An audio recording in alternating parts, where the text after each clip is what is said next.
Summer holidays vandachu, நம்ம GT Holidays vandachu. GT Holidays, South India's #1 travel brand. ஆச்சி பாதாம் drink. ஆச்சி பாதாம் drink ஒன்னு வாங்குனா ஒன்னு ஃப்ரீ. வீரநாயகர் சொன்னாரே, 2 பேர் சீராக இருந்தால் என்னுடைய சமூகம் சீராக இருக்கும். அந்த 2 பேர் மோசமாக போனால் என்னுடைய சமூகம் கெட்டுவிடும். ஆகவே இந்த நாடே ஹிட்லர், முசோலினி போன்றவர்களால் வழிநடத்தப்பட்டால் இந்த நாடு என்னவா? அவரு வீட்டுக்கு முன்னால 10 பேர் கூட உட்கார்ந்து ஏதோ பேசிட்டு இருக்காங்க. திடீர்னு எடுத்தா சவுரோட அப்படி வந்து ரோட கிராஸ் பண்ணாங்க. உடனே இவர் பேசிட்டு நிறுத்திட்டு எந்திரிச்சு அப்படியே கண்ணை மூடிட்டு அப்படியே பார்ப்பாங்க. நம்ம ஆள் இல்ல, அது வேறு சமூகத்தை சேர்ந்தவங்க. அப்படியா? ஆனா மனுஷன் மனிதன் தானே அப்படின்னு. பதவிக்கு தகுதியானவர்கள் இருக்க அவர்களை விடுத்து தகுதியற்றவர்களை பதவியை அமர்த்துவது இறைவனுக்கும் இறை தூதருக்கும் பொதுமக்களுக்கும் செய்கிற துரோகம். ஒரு கவர்னரை ஒரு உத்தியோகத்துக்கு அனுப்புறாங்கன்னா அவங்க சொல்ற அட்வைஸ் என்ன தெரியுமா? யஸ்ஸிரு வலா துமஸ்ஸிரு பஷ்ஷிரு வலா துனஃபிரு. சர்வாதிகாரம் ஆட்சியாளர்களை மிக மோசமான மக்களை அடக்கி ஆளுபவர்கள். இலவசமா எவனாவது செய்யறேன் அப்படின்னு சொன்னாலோ, ஃப்ரீயா நானா வந்து செய்யறேன்னு சொன்னாலோ எந்த காலத்தை கொண்டு ஏத்துக்காது. வீரநாயகர் சொன்னாரே, 2 பேர் சீராக இருந்தால் என்னுடைய சமூகம் சீராக இருக்கும். அந்த 2 பேர் மோசமாக போனால் என்னுடைய சமூகம் கெட்டுவிடும். ஒன்று அறிஞர்கள், இன்னொன்று ஆட்சியாளர்கள். அறிஞர்களும் ஆட்சியாளர்களும் சீராக இருந்தால் இந்த சமூகம் சீராக செல்லும் என்று சொன்னார். ஆகவே அறிவு தலைமை தாங்குகின்றவர்கள் நல்லவர்களாக இருக்க வேண்டும். அவர்கள் சொன்னார்கள், எனக்கு வாரிசுகள் கிடையாது. எனக்கு வாரிசுகள் கிடையாது. என்னுடைய சொத்துக்கு யாரும் வாரிசு? எனக்கு ஒரே ஒரு வாரிசு. அறிஞர்கள் தான் என்னுடைய வாரிசு. அது உலமாவும் உலகத்தில் அன்பியா.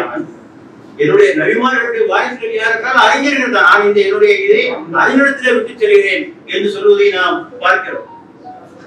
சொன்னார்கள், ஒரு சமுதாயத்தின் கேடு எங்கிருந்து பிறக்கிறது தெரியுமா? தீய அறிஞர்கள் மூலமாகத்தான் பிறக்கிறது.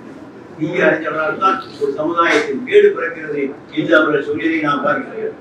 யோசித்து பாருங்கள். ஆன்மீக தலைவர்கள் மோசமானவர்களாக இருந்தால், ஆன்மீக தலைவர்களே உடல்வாதிகளாக இருந்தால், ஆன்மீக தலைவர்களே வகுப்பு வரியை ஊட்டினால், ஆன்மீக தலைவர்களே ஒழுக்கக்கேடர்களாக இருந்தால் நாடு என்னவா? அதே போல இலக்கியம் எழுதுபவர்கள் தங்கள் இலக்கிய திறமையை கொண்டு அறிவுள்ள சமுதாயத்தையும் உண்டாக்கலாம், அருவருப்பான சமுதாயத்தையும் உண்டாக்கலாம். இரண்டும் அவருடைய கருத்திலே இருக்கிறது. ஆகவே அறிஞர்கள் தலைமை தாங்குகின்ற ஒரு நாடு சிறப்பாக இருக்கும். இப்படித்தான் ஒவ்வொன்றும். ஊடகமும் அப்படித்தான். ஊடகம் பல கலவரங்களுக்கு காரணமே ஊடகம் தான். குறிப்பாக வட மாநிலங்களிலே பல கலவரங்களை உண்டு பண்ணியதே ஊடகவாதிகள் தான். அன்றைக்கு இப்போது சமூக ஊடகங்கள். அதே ஊடகவாதிகள் தான் ஒற்றுமையை ஏற்படுத்தியிருக்கிறார்கள். நல்லிணக்கத்தையும் அவர்கள் தான் ஏற்படுத்தியிருக்கிறார்கள். ஆகவே இவையெல்லாம் இருமுனை கூறாக உள்ள ஆயுதங்கள். டபுள் எட்ஜிங் வெப்பன் என்று சொல்வார்கள். ஒரு கத்தியை கொண்டு ஆபரேஷன் பண்ணலாம், ஆலயம் கொலை செய்யலாம். ஆகவே எல்லாமே அப்படித்தான். அறிவு அப்படிப்பட்ட ஒரு நிலையாகத்தான் இருக்கிறது. ஆகவே இந்த அறிஞர்கள் சீராக இயங்கவில்லை என்றால் ஒரு சமுதாயம் சீராக இயங்கும். நாட்டுடைய சுதந்திர போராட்ட வரலாற்றை பார்க்கும் எத்தனை அறிஞர்கள் உணர்ச்சி மிகு கவிதைகளை எழுதி சுதந்திர தாகத்தை உண்டாக்கி நாட்டினுடைய விடுதலைக்காக பாடுபட்டு இந்த நாட்டில் மட்டுமல்ல எல்லா நாடுகளுக்கும் நடந்திருக்கிறது என்பதை நாம் பார்க்கிறோம். அடுத்தபடியாக ஆட்சி தலைவர்கள். ஒன்று அறிவு தலைமை, 2வது ஆட்சி தலைமை. இரண்டாவது ஒரு நாட்டினுடைய தலைவிதியை நிர்ணயிப்பவர்கள் அரசியல்வாதிகள். விலைவாசியை நிர்ணயிப்பவர்கள் அவர்கள் தான். சட்ட ஒழுங்கை நிர்ணயிக்கும் அவர்கள் தான். அவர்கள் செல்கின்ற பாதையில் தான் நாடு செல்லும். அது காந்தியா கோட்சேயா என்பதை கொண்டிருக்கிறது. பல பேருக்கு காந்தியா என்றாருக்கு, கோட்சே என்றார்கள். ஆகவே இந்த நாடே ஹிட்லர், முசோலினி போன்றவர்களால் வழிநடத்தப்பட்டால், தைமூர், செங்கிஸ்கான் போன்றவர்களால் வழிநடத்தப்பட்டால் இந்த நாடு என்னவாகும்? ஆகவே ஆட்சி தலைமை சீராக இருக்க வேண்டும் என்பதை இஸ்லாத்தில் சொல்லப்பட்டிருக்கின்ற ஒரு கருத்து.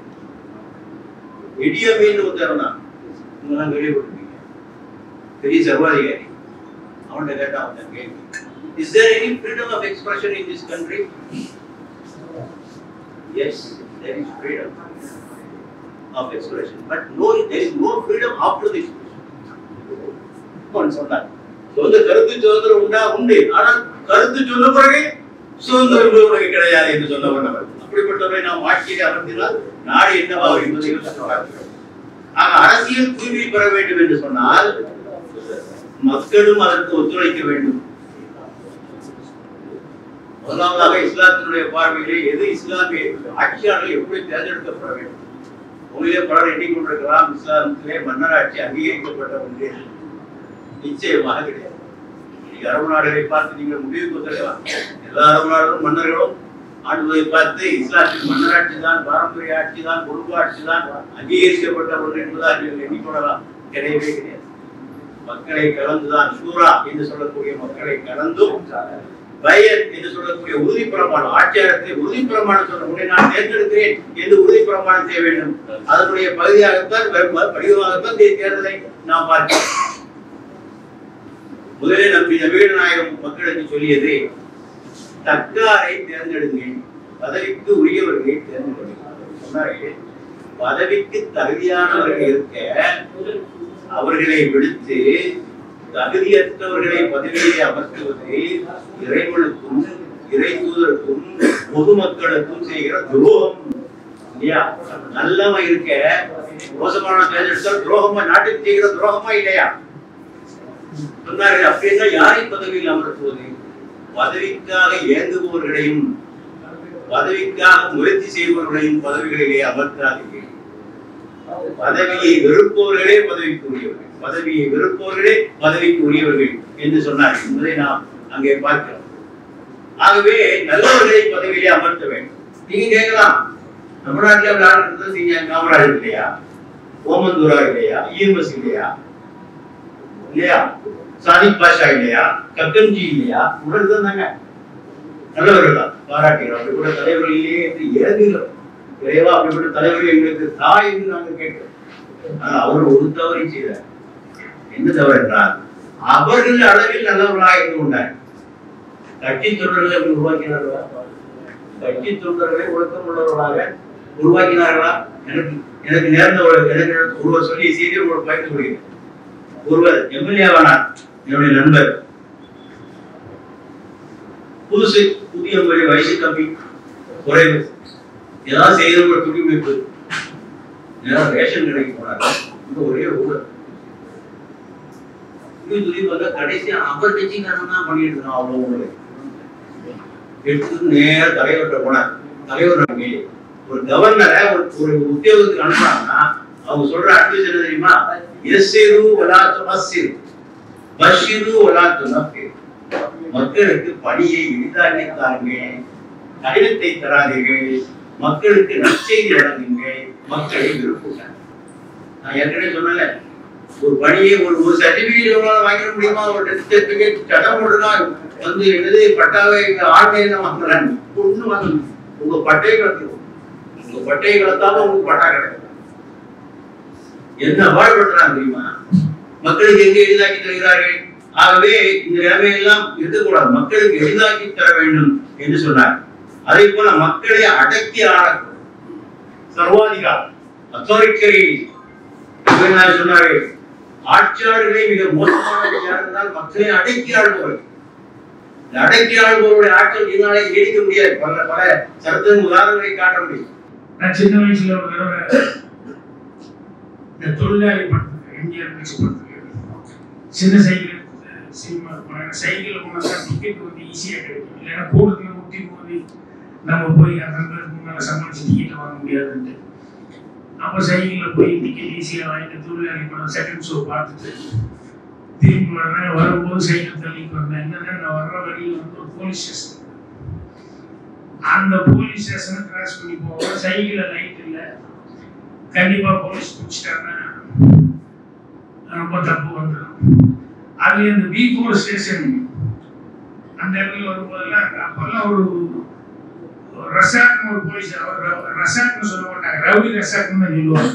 அது மாதிரி கோபம் வேற ஆகுது, அடி பிடிக்கிடுவாரு அப்படின்னு சொல்லி அது மாதிரி எல்லாம் ஒரு பயம், போலீஸ்லயும் இப்படி இருக்கிறவங்க இருக்காங்க. அதனால நான் சைக்கிள் தள்ளிட்டு வந்துருந்தேன். அப்போ ஒரு பெரியவரை பின்னால வந்தவர், என்ன தம்பி பஞ்சரா காத்து போயிடுச்சாங்க. இல்லை காத்துல திடீர்னு சைக்கிள் தள்ளிட்டு வர்றாரு. இல்லை இந்த லைட் இல்லை, போகிற வழியில் போலீஸ் ஸ்டேஷனுக்கு முடிச்சுவாங்க. அதனால வந்து வயசுக்கு போலீஸ்கார வந்து லைட் இல்லைன்னு பிடிக்க போறேன்னா அது ஏறிட்டு மீறி நான் கூட வரணும்ல பார்த்துட்டு ஏறிட்டு மீறி அப்படின்னாரு. நான் அப்படியே தயங்குறேன். நான் சொல்றேன்ல சைக்கிள் மீறி வா கூட வா அப்படின்னாரு. அப்புறம் சைக்கிள் வச்சுட்டே வந்துட்டு இந்த பக்கம் ஸ்டேஷன் பக்கத்துல வரும்போது பயந்துக்கிட்டே ஸ்டேஷனை பார்த்துக்கிட்டே வந்திருக்கேன். டேன்னு ஒரு சவுண்ட் ஸ்டேஷனை கிராஸ் பண்ணும்போது திரும்பி பார்த்தா அவர் மரத்து கிடைக்கல. போலீஸ்காரர் தம் அடிச்சுட்டே இருக்கேன். அப்புறம் அப்படியே தடான சைக்கிள் விட்டு இறங்கிட்டேன். இறங்கணும்னா உன் வயசு என்ன? சைக்கிள் நைட்டில் போலீஸ் ஸ்டேஷன் ரோட்லயே இருக்கு. எவ்வளவு தைரியம் தான் நீ வந்து சைக்கிள் இப்படி வந்து ஓடிட்டு வருவேன் அப்படின்னாரு. இல்லை சார் நான் தள்ளிட்டு தான் வந்துருந்தேன். அண்ணன் தான் அப்படின்னு திரும்பி பார்த்தா காரணம் அந்த ரொம்ப தூரத்தில் ஓடிட்டு போயிட்டு ஓடிட்டாரு. ஒரு டேய் நம்ம சவுண்டு கொடுத்துட்டு போயிட்டாரு. என்ன இருந்தாங்க சார் நான் தள்ளிட்டு தான் வந்தேன். என்ன பெரியவர் அவர் தான் வந்து நீ ஏறிட்டு வாப்பா நான் சொல்லிக்கிறேன்னு. இப்போ பார்த்தா அவர் பாட்டில் போயிட்டாரு அப்படின்னு. அப்புறம் சிரிச்சாரு. சிரிச்சுட்டு வாழ்க்கையில் ஒன்று கற்றுக்குவோம். என்ன இலவசமா எவனாவது ஏதாவது செய்யறேன் அப்படின்னு சொன்னாலோ, ஃப்ரீயா நானா வந்து இது செய்யறேன்னு சொன்னாலோ எந்த காலத்தை கொண்டு ஏற்றுக்காது. இந்த இலவசங்கிறது ஃப்ரீயா யாராவது உதவி பண்ண வர வேண்டும். புரிஞ்சுதா அப்படின்னாரு. புரிஞ்சுது சார். ஆனா இன்னைக்கு வரைக்கும் நாட்டில் இலவசமா கொடுத்து எல்லாத்தையும் ஏமாத்திட்டு இருக்காங்க. அதுவும் பார்த்துக்கிட்டே தான் இருக்கிறார். இவ்வளவு நாள் ஆனதுக்கு அப்புறம் கூட இது கொடுப்பாங்களா அது கொடுப்பாங்களா அப்படி இப்படிங்கிற மாதிரி இப்படிதான் போயிட்டு. அதனால சின்ன வயசா இருந்தா கூட ஒரு போலீஸ்காரன் மூலமா எவ்வளவு பெரிய விஷயங்கள் வந்து நம்ம கத்துக்கிறதுக்கான வாய்ப்பு இருக்குது அப்படிங்கிறது ரொம்ப சந்தோஷமான ஒரு சமாச்சாரமா இருக்குது. இந்த மாதிரி வாழ்க்கையை சொல்லிக் கொடுக்கறதுல நிறைய விஷயங்கள் அப்போ வந்து சொல்லிக் கொடுக்கறதுல வந்து எல்லாமே ஒவ்வொன்றும் ஒவ்வொரு விஷயமும் அவங்க சொல்லிக் கொடுக்கும்போது அப்போ பாடம் கற்றுக்க முடியாம போச்சு. ஆனால் படிப்பினே இவ்வளவு விஷயங்கள் நமக்கு சொல்லிக் கொடுத்துருக்காங்களே அப்படின்னு சொல்லிட்டு அதுக்கப்புறம் நான் நானா படிக்க ஆரம்பிச்சேன். படிக்க ஆரம்பிக்கும் போது நிறைய விஷயங்கள் நமக்கு ஏன்னா அப்போ பாருங்க கற்றுக்கலாம். சினிமாவுக்கு தேவை அப்படின்னு சொல்லும் போது மிஸ் பண்ணிட்டேன்னா படிக்க ஆரம்பிச்சேன். அவர் ஒரு சீனஞானியை பற்றி சொல்றாரு. நானும் ஒரு சீனஞானியை பற்றி படிச்சேன். லீட்லி அப்படின்னு சொல்லிட்டு ஒருத்தர். அவர்கிட்ட வந்து யாரோ கேள்வி கேட்டாங்க உங்க சீடர்கள் எப்படின்னு. அவங்க ரொம்ப அறிவாளிகள் அப்படின்னா அப்புறம் மற்றவங்க சீடர்கள் அறிவாளிகள். அப்புறம் நிறைய பேர் பொறுமைசாலிகள் அது பரவாயில்ல. அப்புறம் ரொம்ப கருணையானவங்க அப்படின்னாரு. நீங்க இவ்வளவு தூரம் அறிவாளிகள் சொல்றீங்க, கருணையானவர்கள் சொல்றீங்க, பொறுமைசாலிகள் சொல்றீங்க. அப்ப இருந்து அவங்க இங்க ஊருக்கு வந்திருக்காங்க இல்ல அவங்க ஞானத்துக்காக வந்திருக்காங்க. நீ இவ்வளவு குணநலங்கள் இருக்குது, இவ்வளவு இருந்து அவங்க ஞானத்துக்காக எங்கிட்ட வந்தாங்க ஊருக்கு வந்தான்னு சொல்றீங்க அப்படின்னு சொல்லும்போது அவர் சொன்னாரு எவ்வளவு குணநலம். ஒரு குணநலத்துல வந்து கெட்டிக்காரனா ஒரு விஷயத்துல கேரக்டர் சேர்ந்தா அதை வச்சு ஞானம் வந்துடுறாரு. எல்லா கேரக்டரும் எல்லா குணநலங்களும் சரிசமமா இருக்கணும். அது இருந்தா தான் ஞானம் பெறுவதற்கான வழி அப்படின்னு சொல்லும்போது அப்போ டேலண்ட்ங்கிறது வந்து ஒரு விஷயத்துல இருந்தா மட்டுமே நமக்கு டேலண்ட், அதுல மட்டுமே கெட்டிக்காரணும் அப்படின்னு சொல்லிட்டு அது ஒரு பெரிய ஞானம் அப்படிங்கிறதால நமக்கு தெரியாத விஷயங்கள் அப்படிங்கிறது வந்து லைஃப்ல எவ்வளவோ இருக்குது நான் தெரிஞ்சுக்கிட்டேன்.